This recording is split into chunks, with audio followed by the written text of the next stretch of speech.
Okay, so now we'll move on. I will be requesting Dr. Ashraf Saab, will be talking about value of water for sustainable development in Pakistan. Dr. Ashraf Saab, floor is to you to share your ideas, to share your thoughts, where we are standing and how we could enhance the value of water for sustainable development. Thank you. Uh, Thank you, Dr. Mohsen Hafiz, for giving us this opportunity to share some of our thoughts on value of water for sustainable development in Pakistan. You have rightly mentioned that just one minute. You have rightly mentioned that water has a different value for different people, different sectors, such as human, industry, agriculture, livestock, ecology, environment, and social systems. To understand the value of water, I have just put two photographs on these slides. And these two photographs basically tell two stories and illustrate two different mindsets and tell us how we value water. The top photograph is basically a mango orchard in Sindh. And this photograph has been taken after 3 days of irrigation. You can see that how much water is standing even after 3 days of irrigation in the mango orchard. This is one mindset of the sector, how they use water. And second, the bottom photograph is basically a photograph from the Cholistan desert, where the total livelihood depends on the livestock and the rainwater. And here, the value of water is for the livestock, not for the agriculture, not for even human, because the people living in the Cholistan desert and the similar other deserts, Thar, they derive their livelihood from their animals. In Cholistan desert, there are 100,000 population and 2.2 million animal heads, 1:20 ratio. So the water for their livestock is one of the most important sector for their livestock. So if you know the value of water, then we can build trust among the various water users, various sectors through advocacies. And if we know the value of water, then we can protect these resources from all kind of issues through education, awareness. And if we know the value of water, then we can invest and we can develop some innovative technologies and methodologies, practices for its conservation, management, and its sustainable development. When we look at the sustainable development goals, its components 6.1, 2, 6.2, 3, 4, 5, 6, all those. Value of water is at the center of the sustainable goal 6. Therefore, we have to look this all sector as an integrated sector, not in a piecemeal. Sustainable development management, in fact, it leads to human security and the ecosystem management. Both human security and ecosystem management, it helps to reduce the conflict between various sectors, various users. And it provides high quality of water supply and livelihood options, including the ecosystem services. And this can be achieved only through efficient use, equitable water supply, and accessible water quality. With, again, the proper ecosystem services, ecosystem delivery. And it could only be possible if we consider water as a commodity and as a scarce resource. As a shared resource. If it is a shared resource, if we consider it as a commodity, then we would definitely love to invest on it for innovation and for innovative method system that protect it. And definitely, when we give it a status of the commodity and a shared resource, then we can generate revenues for its sustainability. It's possible through investments on the resources, new technologies, system, and also through the polluters pay principle, wastewater treatment, providing e-flow for our ecosystem, watershed, national parks management, etc. When we look at the Pakistan context, unfortunately, in Pakistan, water has a minimum value. In some cases, we think that it has almost no values in certain cases. As population, sometimes we talk about the pricing, but it is much more than the pricing. The value of water is much more than the pricing. As the population and water demand increasing, the resource base and quality are reducing. Because of our behavior, negligent behavior, lavish use of water in all sectors, poor billing, almost no billing in certain cases, and pressure on the existing water resources. I'll give you an example of low water quality. Only 1% of wastewater in Pakistan is so far being treated. So the resource base quality is reducing because of the climate variability, inadequate storage, poor efficiency of overall system efficiency, resulting into the low water productivity, and almost there is no or weak regulation that can help to manage the water sources sustainably. Some of the important aspects that are completely lacking in the country are national water source accounting. Secondly, national database for water use patterns. Awareness of the user about the issues and how we can manage these water resources, and participation of the user for management of the resources. So these are some of the components which are completely lacking in Pakistan. When we talk about the value of water for sustainable development, and we talk about various sectors, again, I would like to say that, as Dr. Mosrif has also mentioned, value of water is at the heart of, at the core of all these sectors. And these are integrated and these are interrelated with each other. You cannot manage any sector without involving or looking for the other sectors. So whenever we are managing water for sustainable development, we have to look at all the sectors, whether it is the agriculture sector, domestic sector, industrial sectors, or environmental, or the socio-cultural system, as I mentioned in the case of Cholistan Desert. So now how we can increase value of water? There are some thoughts. There are many, we can talk about, but I would like to just give a few, points for our further discussions. In Pakistan, we know that the water is being provided on Warabandi basis weekly, on time bound. It is a time bound for example, 2 hours, 3 hours, depending on the land ownership. So it should be provided on volumetric basis, so that when it is provided on the volumetric basis, the farmer will apply it more efficiently.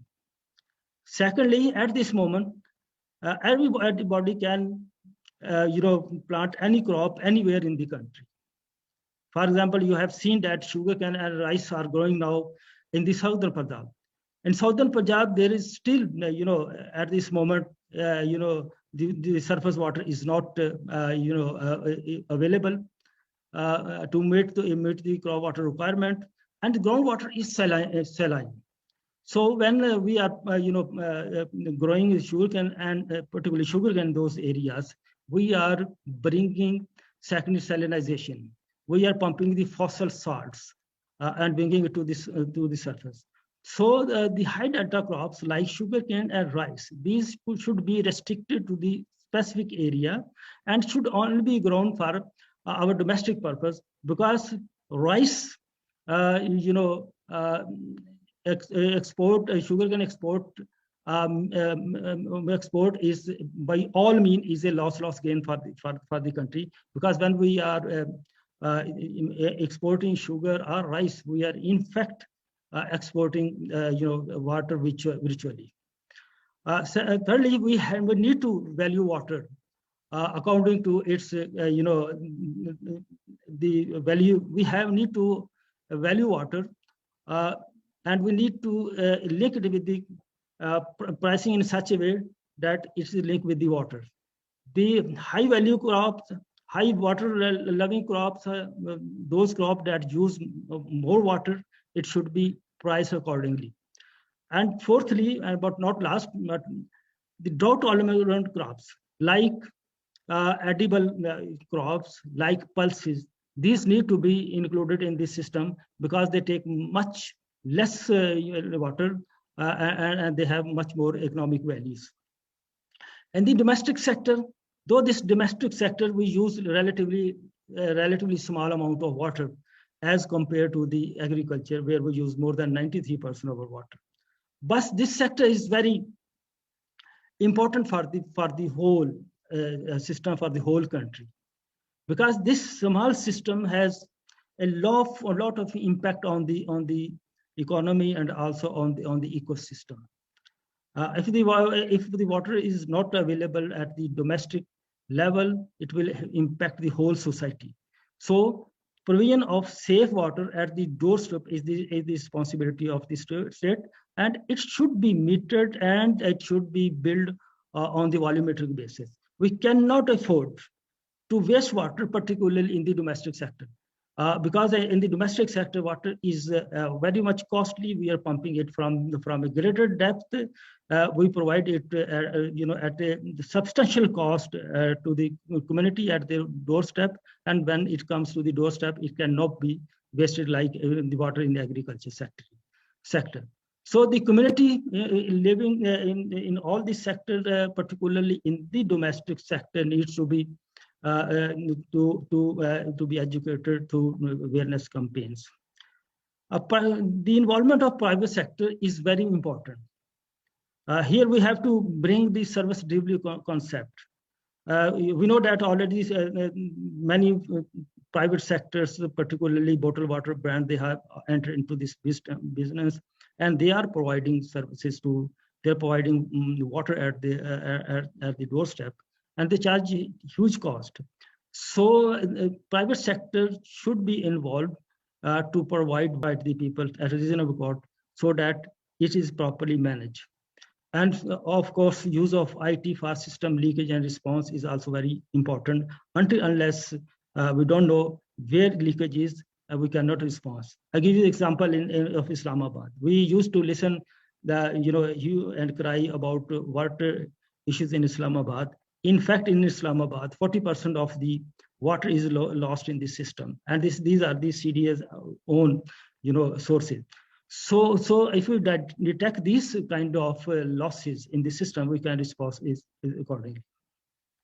Industry is another sector which is pumping huge water without any legislation, without any cost, and they are in fact our industry is one of the most water wasting industry in the world, as far as we know. So industry also needs to be brought under some licensing for groundwater abstraction, not only pricing, but also giving some value of water. For example, in case of when the Supreme Court of Pakistan imposed some prices on water, pumping from the groundwater by the commercial bottle brands. So we gave our written comments that simply pricing is not important. But if we simply apply the prices on it, what will happen after some time? Groundwater will be exploited in that area. In fact, groundwater belongs to the whole community, and the industry will pump all the water. And when the water table is depleted, from this unsustainable level, the industry can move its infrastructure to somewhere else, and that poor community will be suffering. So here we need to give value of water, and we need to pump only that amount of water that is being recharged, and that is according to the sustainable or safe yield of water. We should not allow them to water for pricing for indefinite period of time or indefinite amount of water. They should not be pumping. So wastewater treatment reuse are very important. As I mentioned earlier, that in Pakistan, less than 1% of water is wastewater is being treated, and we need to bring industry in some kind of mechanism said that their effluent is also metered, and they are charged according to the water they are throwing into the system. In this way, they will be able to make their equipment and their industry more efficient than at this moment. So, and we need to link the taxation with eco footprint, something like that. Environment is also one of the most important sector that has been neglected in the past. We know that all kind of wastewater we are putting into our waterways, into our rivers, into our canals, and all kind. So these needs to be protected. Our national park, watershed, water, these all needs to be protected. In fact, there needs to be converted into eco-friendly tourism, and we need to value the environment through tourism. And one of the most important the sector is the social culture value of the water. Sometimes we price the water. Sometimes we give some value to it, but there are many social culture value attached to this water. For example, I'll give you example of the Manchar Lake. Manchar Lake is one of the largest living lake in Asia. At this moment, more than 500 families are living within the lake. So water quality and quantity in the lake is very important for those areas. Even that water is sacred for those community living in the lake. So any deviation in the quantity and quality will be having a huge impact on the livelihood of those community living in the Manchar Lake. Similarly, Kare's cultural landscape of Balochistan is one of the most beautiful, one of the most historical landscape ever built for irrigation and domestic purposes. It is so beautifully designed. Sometime centuries before this system has been designed, and it runs on gravity throughout the clock, throughout the year, and provide free of cost water to all sectors, domestic, agriculture, environment, and everybody is benefiting from it. And by the way, our ancestors, they have developed water right in such a way that everybody value it, so that it is not unnecessarily wasted. So similar to is the oasis in the desert. I have given you example of oasis in the desert, ponds, tanks, and tobas in the desert. These all has numerous values, economic, social, and tourism values. We need to protect all such kind of assets we have in our countries. Last but not least, I would like to thank you all for your patience. From the one quote from the Oscar Wilde, nowadays, he says that nowadays people know the price of everything and the value of nothing. So, ladies and gentlemen, thank you very much. Over to you, Dr. Mohsen. Thank you. Thanks, Dr. for giving a very comprehensive presentation about the issues, about the value of water, and really like that quote that water, unless it's considered as a commodity and shared resources, we cannot move forward for that one, because we need to consider for all the sectors: domestic, agriculture, environment, industrial, and also the livelihood of the people or the civil society wherever we live in part. And then we could only value of the water if you will have a better accounting for water source assessment, how much water is available for surface water, for groundwater, and then where is that amount of water used and all sort of thing. Thank you for giving a very comprehensive presentation.